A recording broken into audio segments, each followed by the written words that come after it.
This is a Rogue Media Network podcast. Welcome, everybody, to Teach Me Pokemon, the podcast. I'm your host, Cory, and along with my co-host, Jared, we're best friends, been playing Pokemon for a very long time.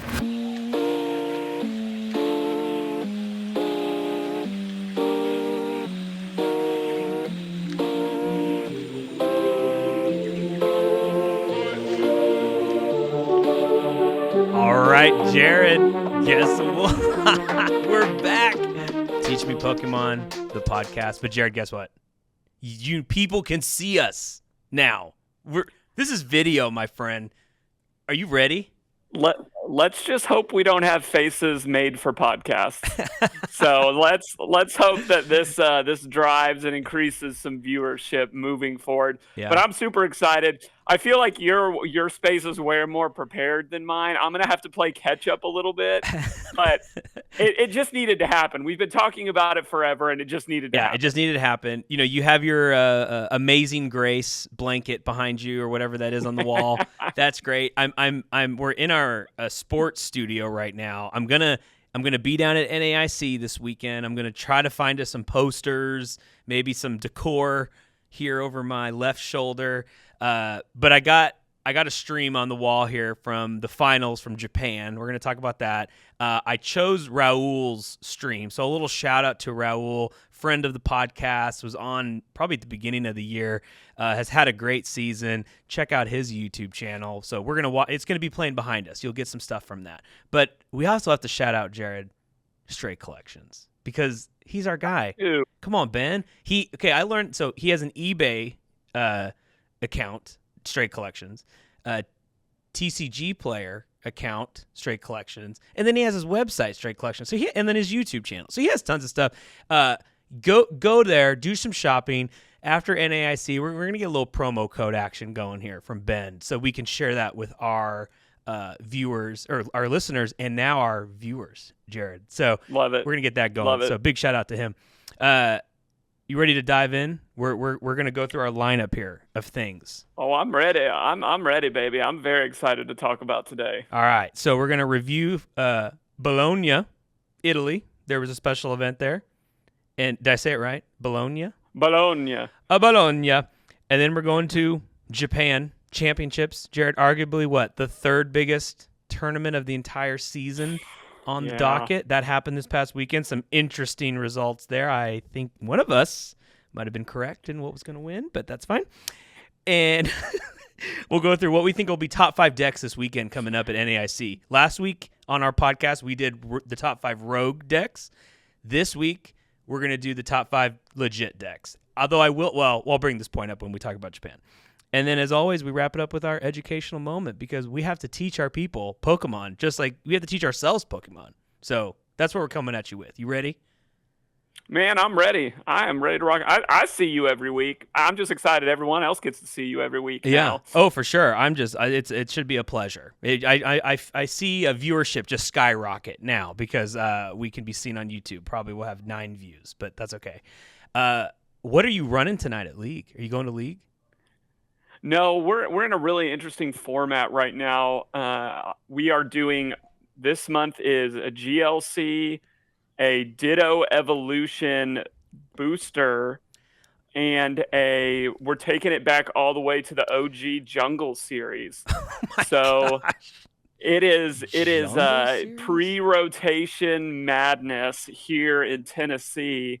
What? And so it's gonna be chaotic. Wait, so I don't know what I'm running. I'm borrowing GLC decks. I'm borrowing everything for this month. like like Jungle, like the second set Jungle? No, you can go back and play that all the way to right now. Yep. Well, no. We're playing just that era. Oh, like the first 6 sets. First set and Jungle combined. And whatever the rules were at that time, we're adapting to that as well. So that's what's happening here in League in Murfreesboro, Tennessee. I mean, I don't even know what was playable back then. I'm looking at a Snorlax. Is it a stall deck? Can't be a sleep. Wow. Yeah, this thing, that's not a stall deck. There are some longtime players in our league that are very excited about this I'm just trying not to make myself look like a fool. Man, is my goal going into this month. The evolution of the game is crazy. Like, just putting aside HP and attacks, when Jungle came out, do you know how many trainer cards were in this set? Probably not very many.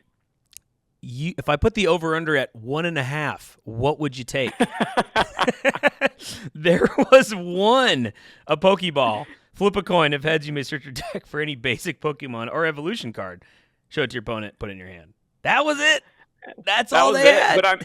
But I mean, if you look at the genesis of TCG games when they first came out, the art of the game was based on construction, not searching. Look at Magic. Sure. Look at Yu-Gi-Oh! Look at Pokemon. It wasn't until much later that they found out, there can be some higher level strategy and some added benefits to building things where you can get through more cards in a game. Sure. Yeah. And definitely the we got to have draw engines now. We got to do all that.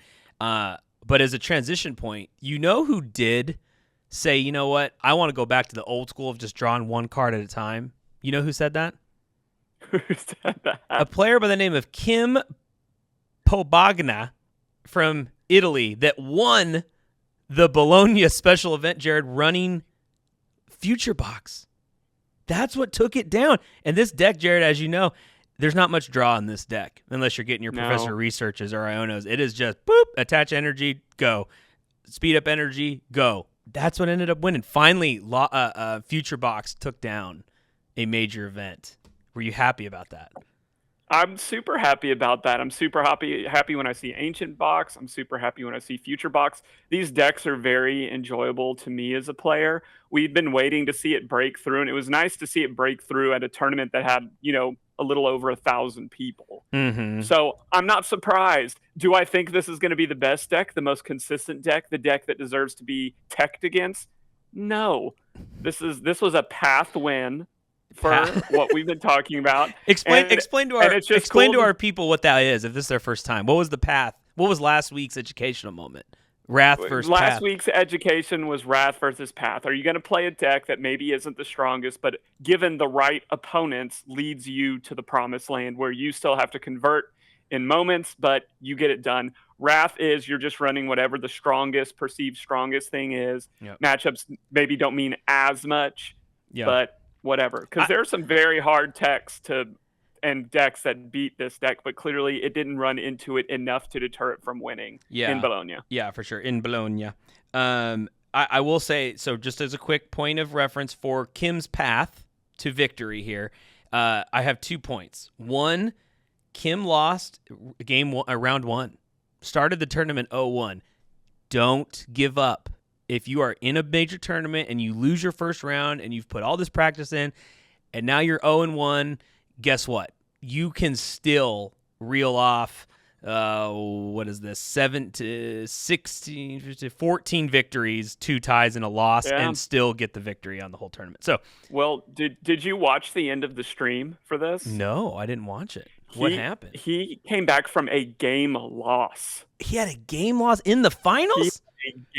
At some point in the tournament, he had a game loss because I tuned in very late to this one. I did not get to watch a whole lot of it, but I did hear him talking about overcoming, I think it was in day 1, a game loss. Don't give up. Whoa. Don't give up. People make mistakes. Some things happen sometimes. Yeah. It didn't faze him.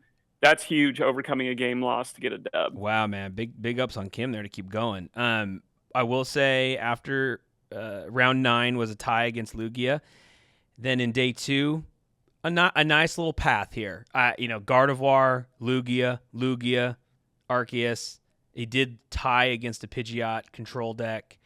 And then Charizard win, Xianpao win, Lugia win, and then Lost Box in the finals, which Future Box should just go nom nom nom nom against Lost Box. I mean, everything is just low HP, grabbing 2 prizes that whole time. So, but you got to play the opponents that are in front of you, Jared, and you got to get the win. So big ups to Kim taking this down on a deck that we've always thought was going to break through. Like, we've been waiting for it to break through. It just hadn't yet. So here we go. It got its win, and it's in one of the last big tournaments before Twilight Masquerade. Yeah, I think it's, again, I'm super excited. I think Iron Bundle is super strong in this deck. I'm running a list right now that I think was top 8, top 14 at the last big. I think it was Orlando potentially that runs 2. It sets you up for situations to close out games fast. That's the style of deck I like to play. Basics. Let's go. Yep. So I'm a big fan. Just a quick recap of the top 8 here. You know, it was a very diverse field. There were 2 Pidgeot controls, but everything else, Arctina, your best friend, Xian Pao, made an appearance here. Did not win. Of course he did. Of course he did. Lugia, Gardevoir, Lost Box. You know, Gardevoir and Lost Box, not a Guardy Lost Box deck. That'd be interesting. And then Future Box. Sick. So the only repeat was the Pidgeot control, and I don't even know. Maybe were they running probably very similar lists? Maybe not. Yeah, they looked pretty similar. Ooh, I like the Bouffalant. That you're a Bouffalant boy. Alessandro, I like that Bouffalant, man. That's creamy. Okay, yeah, that could have been really good. He should have won. All right. Any other takeaways from top 8? Or we want to move on? No, you see, I'll point out something right outside of the top 8 again. We see Bennett, Gardevoir. Yeah. I think we'll see some Bennett moving forward. We might see a little bit of that at NAIC, not in its like what we're going to talk about, the top of the top, Sure. but still up there in what can be competitive. Agreed. Before we quickly move on, just 46th place. Shout out to Simone running Tinkaton. The Tinkaton? Yes. Tinkaton. Yes. Dunsparce. Good. Something else new. I like it. Didn't win, but cool iteration on that deck using the Dunsparce. So awesome. I love good job, this Simone. card. Dunsparce I or love this card. Tinkaton? The Tinkaton, the big hammer move, 30 damage for each card in your hand. Perfect card to play right before Unfair Stamp enters into the It's meta perfect. Get this and ruins everything for Tinkaton. Yes. Poor Tinkaton. Tinkaton had its tournament run at Bologna, and now it's I was gonna say something else, but it's gone now. It probably won't be playable. But good job, Simone. All right, you ready? You ready to talk about Japan? I'm ready to talk about Japan, man. I'm pumped. All right. Little over 2,000 players. Like, kind of disappointed. That's small. Come on, Japan. There must have been like a... Maybe they capped harder. You think they capped harder? This could have had probably 4,000 people at it. I don't... But maybe there was some... one of the cool things from just watching the streams, their stage was so cool. Because it was like... looked like an octagon. And they had like 4 stages going at one time. Like that was at first I looked, I was like, oh, they don't really, it's not a very big venue. Like there's not much going on. And then when I realized what I was actually looking at, I was like, oh, this is pretty cool. This is cool. Yeah. Even think back to the Yokohama. Yes. Like what the setup was at Worlds last year. Just like, this is the coolest it's ever been. Yeah, it's really cool. They look like they care. But you know, which makes sense. Now let's look at the top 8, Jared, and what won. And I'm going to pat myself on the back twice here real quick. Okay, first off, I said Lugia, and we had 4 Lugia in the top 8. 4 Lugia in the top 8. The other thing that I want to shout out to last week when we talked about the top 5 rogue decks, we talked about Conquador, and that Conquador man was on stream. He was like a celebrity Japanese guy, so I don't know how legit the deck really is. It's not legit. But, man, they featured that deck like 3 different times, and it was, like, hilarious because we had talked about it as a rogue deck, and then there goes this guy that's a celebrity there was running it. Production of the Japanese stream is insane. I mean, it's not any better than Worlds or, like, ICs. Yo, the Dur? Conkeldurr versus Gouging Fire? There's only one sub feature, but the rest of the matches are prominent players. Oh, okay. So, I'll put 2 feathers in my cap for that, for Lugia and for Conquador. Or I think, am I saying that right? Love it. Conquador. Love it. Thoughts on Lugia? I mean, were you surprised by this? Is this shocking? No Dragon Bolt? I mean, what's your takeaway? So if you look at both of these decks, both of them, the top 6 deck, have one thing in common. They have the Pokemon that can one-shot anything. Anything. You know, we talked about Palafin EX at 340 health last week.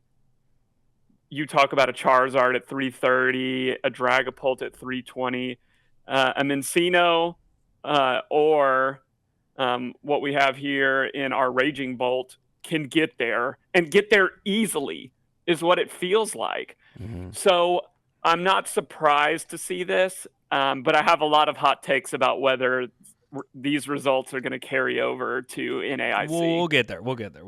Yeah. I think the jamming towers were really smart in Lugia. Yes. You never really had to be afraid of a vacuum. Like, just Lugia's just either didn't have room for it or they didn't want to run it. They didn't find enough value in it. But a jamming tower can do so much work. And in my opinion, Jared, we were not very far from a meta where there was like a lot of stadiums. I feel like there were 4 stadiums in your deck sometimes, 3 or 4 stadiums. And now I feel like we're moving back to like 1 or 2. And so I feel like a jamming tower, when played correctly in the right moment, can actually stick for a few turns as opposed to just getting discarded or vacuumed or something the next turn. So do you think the jamming, because the guy that won, Hikaru, he had 2 jamming towers in his deck. The other 2 Lugias had 1 or none. So do you think that helped him, or is it just a coincidence? I absolutely think it helps, because if you're a Lugia player, you have to recognize that Temple of Sinnoh is a big problem for you. Yeah.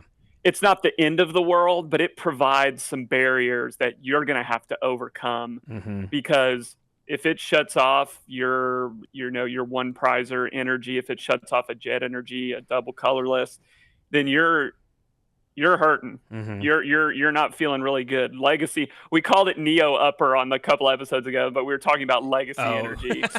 Yeah, we meant Legacy. And if Legacy energy gets shuts down, that is one of the biggest strategies of this deck, to find a rainbow energy that knocks you down a prize. That's so big. Yeah. So I think it is there. And then yes, tool or fool, Corey. Tool or fool. Tools are out there. They're strong. Yep. When you can shut down. Think about I think one of the worst matchups for Lugia is Future Box. Yeah. That Iron Hands comes in there quick, swinging at your Lugias. Yeah. You've got to be able to negate that baton. Those energies cannot get to another Iron Hands. Yeah. So I think in a situation like that, it's very strong too. Yeah, that 100% correct. Yeah, that baton is such a powerful play. And then even in when we saw in the finals, against Raging Bolt, they love to throw those berries on everything, just give more HP, and that can make a difference between the amount of energy you need from a Mincino, the little rat, the little mouse, to get the knockout. So, yeah, I think that jamming tower was a great addition, and that Lugia was more streamlined. The Hikaru's list versus like Royoyo, I guess butchered the names. I can't do it. I'm so sorry. I'm sorry, man. But his list, he has Snorlax in there. The Radiant Charizard. Like, he just added more variations of cards, and I think the top deck, I think, was pretty streamlined in what it wanted to do. Thornton, he had a Thornton in there. So, okay, so Lugia takes it down. This was a deck that we saw coming. Right, the Legacy energy, like you said, not Neo Upper. The Legacy energy, Neo Upper, was going to be a huge addition to Lugia. But one of the other cards that got a huge bump, and we talked about this Raging Bolt of being just, it's going to be most played at NAIC. Like, I don't know, it's crazy stuff. But here it is. It finished second and third, and it did. It proved that this deck is going to be strong. What were your thoughts? Were you surprised to see Raging Bolt? We talked about it, and here it was, to be, 2 of them in the top 8. Or were you not surprised? I was a little surprised. You had run into it a little more playing online than I have. My honest thoughts, if I'm being 100% real, I thought it was very gimmicky at first. Yeah. Because we had seen the earlier variants of it before we had access to the Teal Mask Ogerpon. So sure. we had seen it with just the Sandy Shocks. Yeah. I talked about that one night at League, a guy was running it with Gardevoir. to try to get the energy acceleration there, still running the Sata's Vitality. Yep. So, Yep. but it's there. And you mentioned the reason why I think this is so good and people are struggling against the Dragapult for the same reason. It has no weakness. Mm-hmm. It has no weakness. It's already at 240 health. You throw your Bravery Charm on there, and you can't stop the dadgum thing. That 290 is a hard number to hit. Yeah. It might as well be 300, 310, 320 at that point. 280 is the big marker before that. Mm-hmm. So, yeah, it's just this tanky, big hitting. And then I don't think people talk enough about Burst Roar. That's huge if you're dead drawing. Yeah. Yeah, it makes it super tough, as I've seen this in like my testing. If you go Unfair Stamp and you think you can get this into a bad place, sometimes you can. Now, they have so many outs in the draw with the Teal Mask and the Greninja, and it's just stupid. And then they always get a Satas too. When you Unfair Stamp them to 2, they're guaranteed a Satas in their hand. So that's just how it works as well. But yeah, then they can just go into that move, discard, draw 6, and it's like, man, you really didn't get to really stick them in a bad spot. So, yeah, that Teal Mask, draw 1, attach energy, draw 1, like, it's just so powerful. It lets it do more damage, and it draws a card. I mean, it can just get them out of so many, and it just runs so many items. I mean, this is like, when we read those Xian Pao lists and Raging Bolt, or what did we say, Roaring Moons, like 26 item cards is what I think we had counted in some of those. This one might be more, Jared. There's 3 different supporters. There's 4 Satas, 2 Iono, 1 Boss. I'm just looking at the second place guy. That's 7 supporters. And then there's 8, 11, 14, 16, 18, 20, 21, 22, 23, 24, 24 item cards, and then the 2 charms and the 2 Pokestops. It's like so tough to stick them. They get a Pokestop out there. So many times they get 3 items. And most of the time those items all help. So, yes, not gimmicky, Jared. This is not a gimmicky deck. This is going to be a powerful deck and will be like, I don't know what the betting odds are. This will be a top 3 played deck at NAIC. 100%. I don't know if it's number 1, but it's top 3. I put $1,000 on it. It's going to be top 3. I don't disagree with you, man. Like I think I would have before seeing the results here. I do think, and we'll talk about this as we transition to NAIC. The best of the best players were streaming this, we're watching this, they're testing in their groups right now. We're going to be at a really interesting intersection where new school meets old school. Yeah. And it's just going to be a very interesting clash of what the best players think are best and what they're going to tech against. Yeah. Yeah. And totally. And what they think is going to, because the counter, there's hard to counter into this, right? It's hard to go in because you don't really know. You can guess what you think is going to be popular and how it's going to be played and stuff. But I just don't think you can just say, oh, these are going to be these decks and I'm going to counterplay into these 3.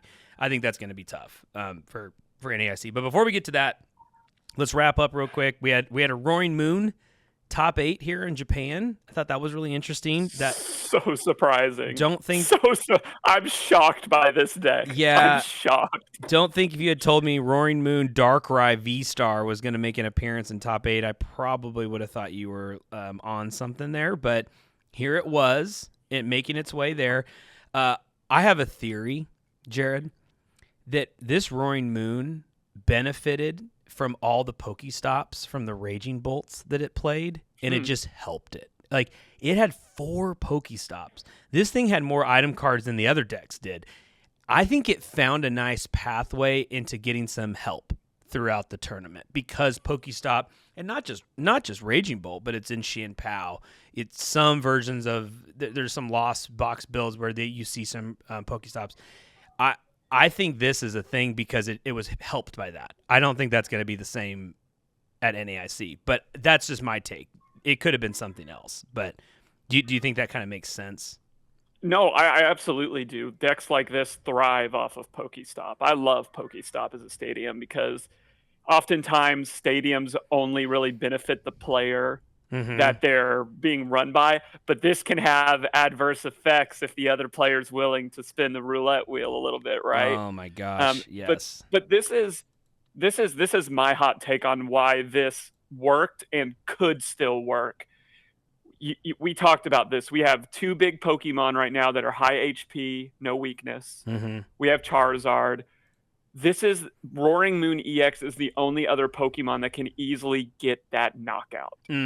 Okay. Sure. Right? Yeah. Like it can go get them. And that's really engaging for me. Remember when Charizard first got big, the answer 1A was Giratina. Answer 1B was a lot of people experimenting with Roaring Moon to get that frenzied gouging knockout. Yeah, that one shot there to kind of get back in the prize trade. No, that makes sense.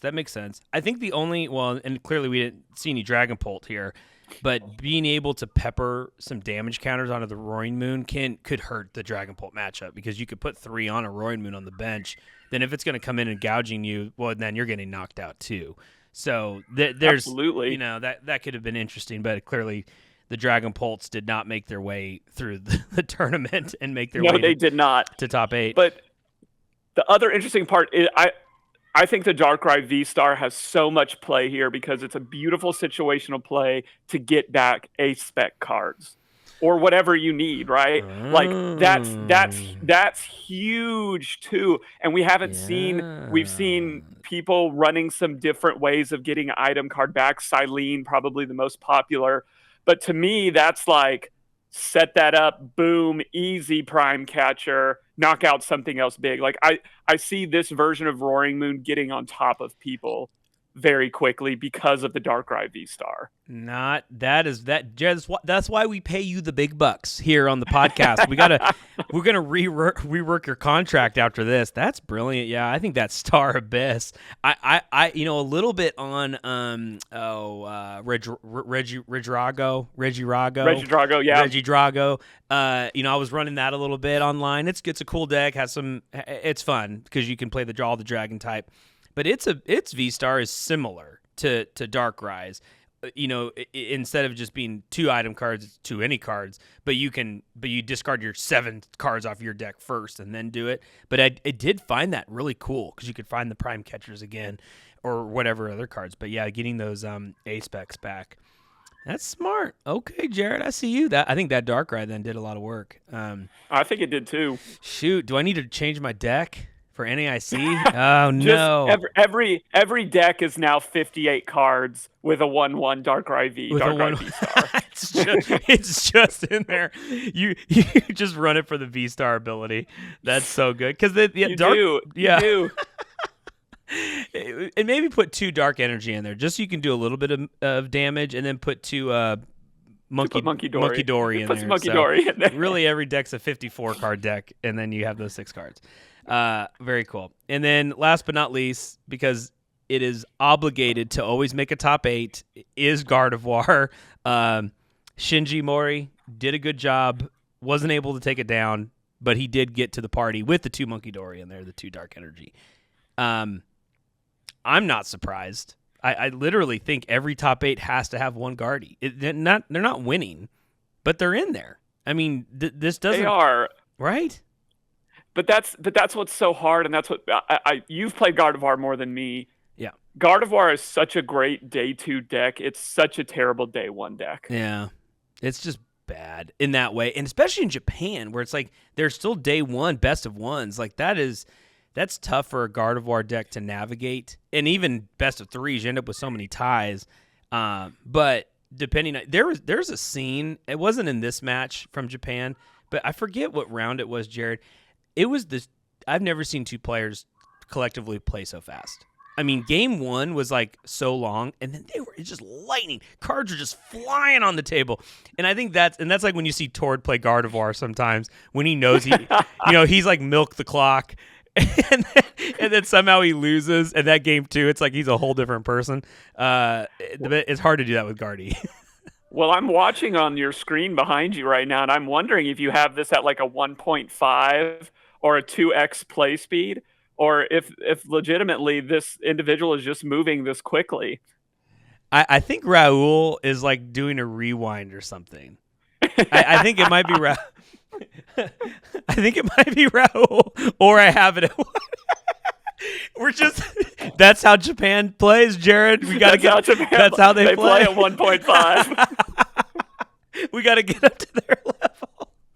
That's so funny. Yeah, I don't know if that's intentional or not, but anyway, Unfair Stamp was in here. That's the A-Spec card in this Gardevoir. I think collectively Gardevoirs are going to run Unfair Stamp. Gardevoir is going to be big time, Jared. It's going to be a force to be reckoned with at NAIC. North American players love their Gardevoir, and it's going to be there. So if you don't have an answer for it, you're going to have a tough time, in my opinion. That's fair. So, That's fair. All right. Good job, Hikaru. Took it down. Third biggest tournament of the world, in the world this year and this season. The Lugias came out to play. 4 Lugias, 2 Raging Bolts, the Roaring Moon, and the Gardevoir. So good job there. I will say very quickly there was an Indonesia Championships this weekend as well. It was kind of that weird format that they're in. I will say Lost Box won, and I will want to make note that 2 Xian Paos made a top 8. 1 made the finals and did not win. So there you go. There you go. Varsity move, JV finish, Corey. Varsity move, JV finish. JV finish. 479 players there in Indonesia and their championship. Okay, that's a good tourney. All right, man. We're moving on here. So we got the big one this weekend. We got big boy NAIC happening. I think there's going to be 9,000 players in this thing. No, but there's going to be a lot. This is probably going to be the biggest tournament that Pokemon has ever seen.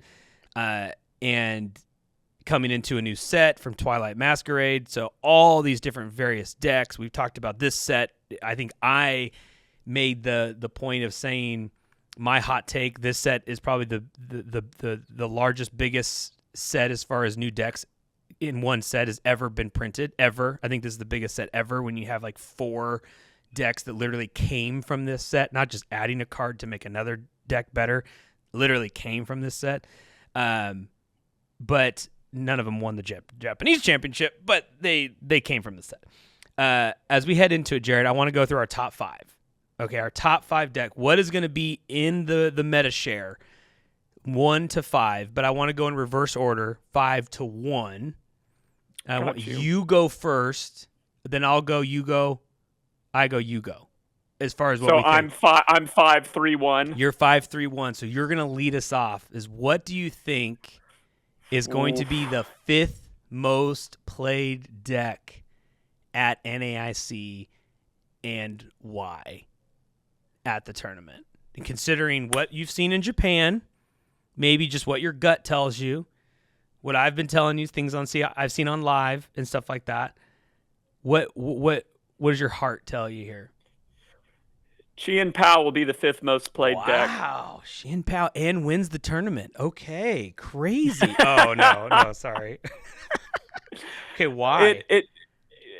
Because of what it does. Like, I have never gone on here and said that Xian Pao cannot win a tournament. It's won a tournament this year. I've said this many times. I'm saying that it won't consistently win, but it has proved that it can get you to day 2 quite frequently and get you into the top 8. It is good. It can hit big numbers. It can snipe. It can shut down abilities. It can do some different things. I think it can be competitive with what's going on. I don't think it's going to be so super scared of Raging Bolt. People have been playing it a lot, so I'm looking at it as the 5th most played deck here at NAIC. Okay. All right. 4th place. I'm going with what won Japan, and I'm going with Lugia. I think Lugia was always a popular deck. Worldwide, it was a popular deck back in the old days, and we've talked about this. But I think you get a player base that was, NA players we're going to be looking at Japan results. That's just smart. Like, if you're not doing that, you're not a very good Pokemon player competitively. You have to see what any sort of research or data is out there and what other major areas are playing and why. And clearly 4 out of 8 tells you something. But I do think we do have different play styles here in the US, but I think Lugia still performs well. I think it was a deck everyone was talking about, and now Japan proved it. So, but I don't think it's going to be in the top 3. I don't. But I do think that it's going to have a very strong showing. I think players are going to be comfortable on Lugia because they've played it so much that you're just interchanging 5-6 cards versus what you used to play it with. And it'll be the fourth place. The fourth most played deck at NAIC is Lugia. I like it. I'm number 3. I'm coming in with Raging Bolt. Okay. I actually think this will, looking at the matchups, I think NA players or anybody not just NA players, but anybody playing at NAIC, I think there are some tweaks to be made in this deck to offer some techs against other decks. And I think the best of the best players are going to see that. They're going to take advantage of that. It's a deck that's all basics because, again, we're just talking about share, not what's going to win. And I think a lot of people are going to pick this deck up, enjoy the draw power, enjoy the big numbers. This deck is less technical in my mind than Lugia, so I think we will see more of it. I agree. It is more technical. You're so right. The problem with Lugia is always still just like, you got to get the Lugia turn 1, you got to get the Archeops in the discard pile and the V-Star ability turn 2. And it's like, if you don't, you are slowly falling behind, and it's almost like move on to game 2. And that's the only problem with like really high-end players. I don't think they want that. I think they always want an ability to stay in a match, and if you can't get it by turn 4, where's my comeback ability? Lugia doesn't really have a comeback ability, really. I mean, there's some plays you can do that are cool with that. The water guy that I can't remember the name of right now, Jared, that does the sniping for 100, and then you put all the energy back in your deck. None of the Japanese decks had that, but anyway, so Raging Bolt, I do think gives you more technical ability, more text to put in there, and it gives you some variation. And all the draw, too, is always valuable. Absolutely. All right, I'm going to do a little gamesmanship here. I'm gonna put you in a weird spot. I'm going to put you in a really weird spot. My second most played is going to be Gardevoir. I think Gardevoir, again, NA loves Gardevoir. It can draw all day long. You can be drawing cards for 5 days with Gardevoir. It's such a good draw engine. The additions of Monkey Dory, the ability for it to you don't need the old Curlia to put the third Curlias on the bench anymore. You almost prefer kind of the slow burn of it to get going. All of its one-hitters. You don't need to rely on the stage 2 Gardevoirs anymore, which was always good and bad. And this deck is going to be super strong, Jared, and it's going to be the second most played deck at NAIC because people are comfortable on it. I don't think this thing bricks as much as it used to back in the day. It's going to be the second most played deck. Wow. Okay. Gardevoir. We're leaving, based on what I'm about to say, we're leaving a big variant off the table. I was just going to say, I've got this. This is the downfall of doing this segment the way I decided to do it. It put us in a weird situation here. So what are you gonna pick as your most played deck? Listen, there has been a long awaited prophecy coming for the 2024 NAIC. Yeah. A deck so good that people got tired of playing it. It's not scared by anything that's coming out or reinvented. It is a very scary Pokemon. Yeah. And it will be there in force, Corey. People have not forgotten. They've been waiting. Okay. They've been letting it under the surface. The best players have been trying out all this other cute stuff. But Charizard will rise, Corey. It will rise, and it will be the number one deck played at NAIC. I'm sorry, Lost Box. You got booted outside the top 5 somehow. I'm not sure how, but you got booted outside the top 5. Well, I don't know. I forget how they do it on the stream, on the Pokemon stream, but like if you're Lost Tina and you're Lost Box, those are 2 different decks, right?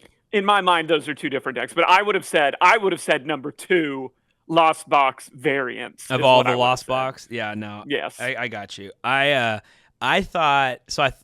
I know Dragon Bolt didn't have a good showing in Japan, and I know people testing have been frustrated a little bit by it. But I still was like, it's the new deck. Is that going to be the number 1? And so I didn't know what you were going to say, and then I thought you were going to say the Dragon Bolt Charizard variant together, and that was going to be your number 1 most played deck because you get a little Charizard, you get a little Dragon Bolt in there. But when you say Charizard. So if it's Charizard Pidgeot or if it's Charizard Dragapult, does that count?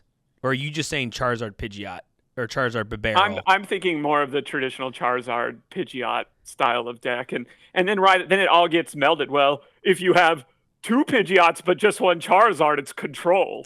And if you have at what level is it a Charizard deck, and at what level is it a Pidgeot deck? The world doesn't know anymore, Corey. The world doesn't know. If you put 1 Regieleki in there, it's a control deck. It's not it's Charizard. A control deck. It's all blended together, and that's what makes this fun. I just think Charizard variants will have it. Yeah. But according to us, that puts Tina out of the top 5. That puts other 1 prize or lost box variants out of the top 5. Yep. It puts a lot. It puts quite a few things out of the top 5. So that'll be very interesting to see what the share is. Yeah. But yeah, I'm not having played a lot online. I'm not a believer in Dragapult. Yeah. I'm just not. Yeah. I think there's ways around it. I think the numbers have been proved to be hit. Yeah. And it is not the way to speed up energy right now in this meta is not Xatu. And sure. I don't believe in the Lost Box variant either. I think the Lost Box variant's good. I think we have the Shroud. I think Tord has done this to us some way. And he is going to show up to this tournament with the Dragapult deck that wins this thing. It's probably what's going to happen. But Dragapult, Charizard, Iron Hands, Pidgeot, Roaring Moon. Yes, that deck. Sure, whatever that is. One Raging Bolt Ogerpon with and Ogerpon. And a 1/1 Bibarel. Yeah, that's all gonna be in there. I can't wait for that Tord. That should be exciting. I think if I could go change, I think I'm with you. I'd probably put Lost Box instead of Gardevoir. But I said it already, and I believe it. And there's going to be a ton of it there. So, and the decks and this is like just the meta share of the tournament, right? Day 2, Pidgeot's going to make a, Snorlax stall. These decks that navigate their way through day 1, they can always make day 2. You can go 6-1-2 on Snorlax, right? I mean, just the way this positioned out. So we're not saying what's going to be the best, what's going to win. Day 2 share is going to be different than day 1, but this is just overall day 1 what we think is going to be the top 5. So cool, I like it. What should I run, Jared? I'm at a loss now. I felt so strong about something, and now I'm a leaf floating in the wind, and I don't know. I have no idea what to play. Well, if you've listened to the podcast for any length of time, making a decision at the last minute is not in your best interest. So That's true. Stick with what you've practiced with. Know that Pokemon, like other games that I know you love, is a game of ups and downs and runs. Yeah. And I think what you've been running is capable of getting the job done. All right. Okay. Well, I'll stick with it, I guess. So if you see me this weekend, I'll be rocking the Teach Me Pokemon sweatshirt. Little Stray Collection shout out on there. So say hi. Say hi to your boy Corey while we're down there in the Big Easy. And then I'm still thinking Jared's going to make an appearance. I know you're not, but part of me thinks you're going to be there. You're going to be there selling some cards. I will be there in spirit, and you'll know that based on what's coming from our education moment. Oh, okay, I like it. All right, well then let's roll. I mean so recap and then we'll get in there. Number 5, Xian Pao. This is most played day 1. Number 4, Lugia. Number 3, Raging Bolt. Number 2, Gardevoir. And number 1, good old Charizard, still at the top of the mountain. So that's our top 5 there, brought to you by the Teach Me Pokemon podcast. All right, Jared, why we're all here? We're here to learn. We're heading into the biggest tournament of the season. I need knowledge dropped on me from an educational moment, and so do the rest of us. So what is going on? What is our fun alliteration, title, thing, whatever you want to call it? What's our educational moment? So this one's actually very different. As I have thought about it, I feel like we have talked a lot about what you can focus on if you're showing up to a big tournament. If you're there for your first time, your 5th time, or if you're really a day 2 top 8 finals contender, we have talked in exhaustion about all of the different ins and outs. So I'm going to take this a little bit different way. And this is going to be this actual education moment is for those of us like myself that are not going to the tournament. Okay. And I don't have a fancy word. I didn't want a fancy word here. It's simple. Tune in. Tune in to this tournament for two reasons. One is for Pokemon TCG as a whole. Your watch, your viewership means the world to a growing sport right now. And the more viewers that you get, the more viewers we have, the more that prize money will continue to go up for the best players. The bigger these tournaments will be, the more vendors will come. At the end of the day, the more fun I think we all get to have. So tune in, if not just for watching an awesome new Twilight Masquerade set being introduced into the meta at one of the most interesting times to see what's new and exciting and the best players really gunning at the top of their game. Nice. Watch this. Nice. Watch it. Watch it. The other thing is, as a player, and I'm going to be doing this with my son as we watch it, sit there and talk about what's going on. You know, we're lucky enough for you all to listen to us and our opinions. I love listening to the casters that are there and watching the players. You have such a unique insight, kind of a backseat driver situation here, to see people's hands, to see the lines that they're taking, to remember all of the different things that we've talked about on Teach Me Pokemon, and just have a conversation. My son and I, hey, Elijah, why do you think so-and-so did that?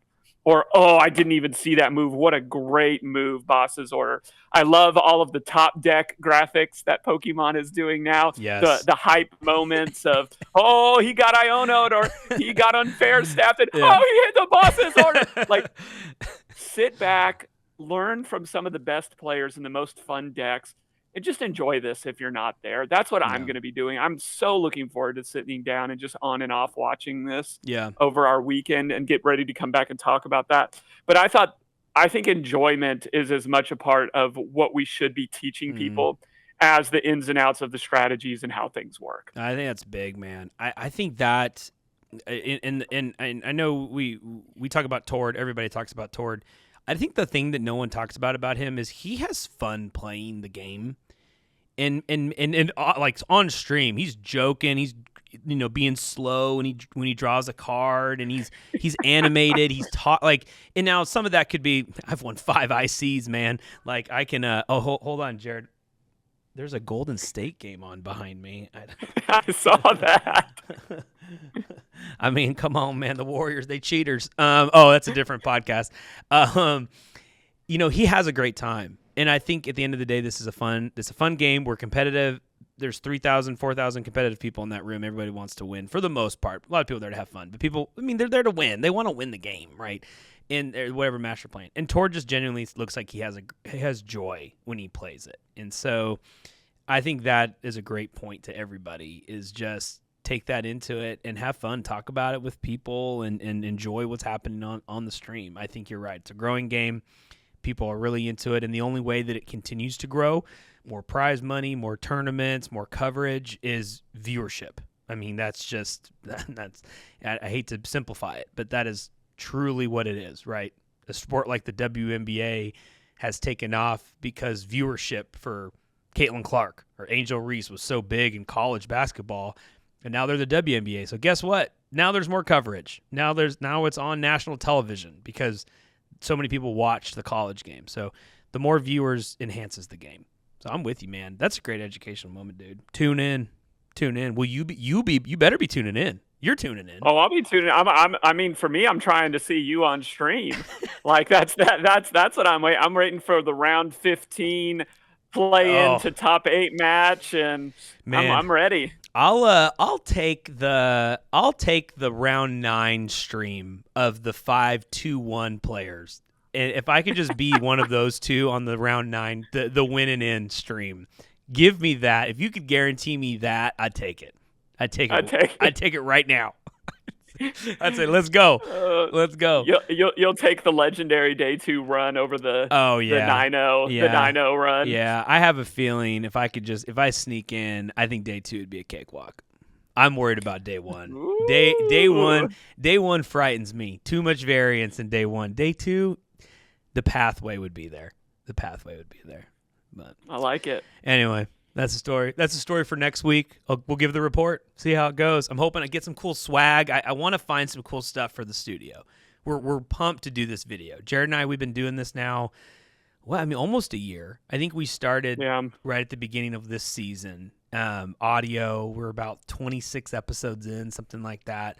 And we've always talked about jumping this and doing it to video. We have a great support team here at Rogue Media, who's our production company that handles all the podcasts, not just ours, but a bunch of them. And we have a good team that's going to help make this look pretty and put some stats up. Matthew Heaton, shout out to Matthew. He's going to be doing some heavy lifting here. So Matthew's a good dude. He's learned so much about Pokemon, more than he ever thought he would. But I'm just, more than anything, dude, I love doing this with you, man. I got the best co-host on the planet. I got the best one. And so feel the same. It makes it fun. So anyway, lasting thoughts before we say goodbye to everyone for this episode. I will just give a hot take prediction. Well, yeah, for shoot. NAIC. We didn't do our prediction. Yeah, let's do that on the way out. I'm gonna make an unprediction. I'm going to tell you what's not going to win. Okay, what's not going to win? Because I honestly hope something comes out of the blue that we haven't even talked about. Yeah. And some genius deck is launched that we can just marvel at. That's my favorite. That gets me excited. Sure. You will not see a Lugia or Raging Bolt winner. Okay. At you NAIC. Will not see. That is my prediction. You will not see a Lugia. You will not see what happened in Japan repeated in NAIC. Gotcha. Okay. I in my heart, I want to say one deck, but I'm not gonna say it. I think because it might be what I'm playing because I want to win, but if I don't win, which is very unlikely, I think it's a Lost Box variation. I think wins this. I think Lost Box got all the bumps it needed to be more proficient and pivot and do all the cool things it does. And I could see we have the best players in the world in North America, and I think they're smart. They test. We have so many good teams here in the States, and I do think a lot of them are brilliant Lost Box players, and I think they're going to figure out a way to put that deck together against the Raging Bolts and against the Iron Hands and the Dragon Pulse dropping 6 damage counters anywhere. I think Lost Box makes its way and wins the tournament. But I don't want to say what variation. Don't pin me there. But it's going to be a lot. Let you have some flex. Yeah, need some flex. It's going to be a Lost Box variation of a deck for sure. So. Well, I love it. Well, we wish you here at Teach Me Pokemon, Cory. I agree with what you said. Wouldn't want to do this with anyone else. We wish you luck at Nationals. We hope the path opens up its way to you, and we get to see you day 2 on stream. I'm there for all of it. But again, if you're one of our listeners and you see Cory at the tournament, say what's up, man. He loves that. He loves talking to the people. Yeah. Say hi. Hearing shout outs. It gets him jazzed up. It does. It makes me coming off that loss that round that I'm going to have a lot better, because then I'll call Jared and say, look, I lost, but this person said hi to me. And so I feel good about Absolutely. that. And just realize if you're at table 852 and it's round 5 and Cory's sitting there next to you, you may not get a friendlier version of the co-host that I know and love. Please don't talk to me. Please don't. Just play. Just play the game. Just play the game. That's a good word. And if I don't make day 2, you will probably see me at Café Du Monde with about 45 beignets at my table, just eating, just with milk and a bunch of beignets, just shoving them in my mouth, and I'll be eating your feelings, and I'll be wiping the powdered sugar off my face with the cards that I did not perform well with. Just each card, just throw in the trash. I should have run Stone. I abandoned you, Snorlax. I abandoned you. Yeah, the control community will not be there to come. Hey, I still might switch to it. I have everything. I might switch to it. Last minute, right. I have it all. We'll see. I love it. We'll see. I love it. All right. Just excited. Next week we will be back here on video we will have a long episode next week, Yes. breaking down everything from NAIC, Cory's experience, Yep. and experiment, And experiment. and experiment, and experiment. and what to look forward to as we move closer to Worlds. But thank you for joining us for our first episode on YouTube via video. Look for some more cool stuff coming out for us. And as always, Cory, we'll catch you later. Catch you later. You can find us at roguemedianetwork.com. Teach Me Pokemon Podcast. Come and dive with us.